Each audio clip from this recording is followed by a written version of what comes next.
இங்க ஒருத்தவன் எந்த மாதிரியான டிராயிங்கா இருந்தாலும் அர்ச்சஸ்ல அப்படியே வரைஞ்சிருவான்.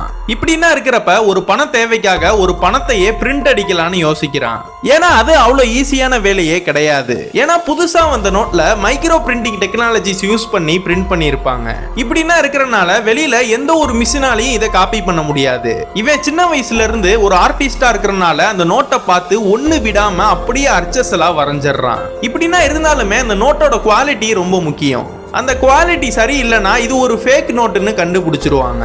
அது தெரியாம இவன் ஒரு பேப்பர்ல இதை பிரிண்ட் பண்ணி பக்கத்துல இருக்கிற ஷாப்ல கொடுத்து டெஸ்ட் பண்றான். அவனுங்க ஈஸியா இதை ஃபேக் நோட்டுன்னு கண்டுபிடிச்சு இவனுங்க ரெண்டு பேரையும் துரத்த ஆரம்பிக்கிறாங்க. அங்க இருந்து தப்பிச்சு வந்ததுக்கு அப்புறம் தான் நோட்டோட குவாலிட்டியை மாத்தணும்னு முடிவு பண்றான். அப்பதான் ஒரு போன் புக் எடுத்து இதே மாதிரியான ஒரு குவாலிட்டியான பேப்பர் பிரிண்ட் பண்ணி இருக்கிறத கவனிக்கிறான்.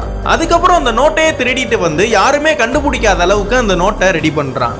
இந்த நோட்டோட குவாலிட்டி சரியா இருக்கிறனால அந்த ஷாப்லயும் இந்த நோட்டை வாங்க ஆரம்பிச்சிடுறாங்க. இந்த நோட்டை கட்டுக்கட்டா பிரிண்ட் பண்ணி அவனுடைய நெட்வொர்க்கை பெருசாக்கிட்டே போறான். இப்படின்னா இருந்தாலும் ஒரு திறமையான சிபிஐ ஆபீசர் இவனை தேட ஆரம்பிச்சிடுறாரு.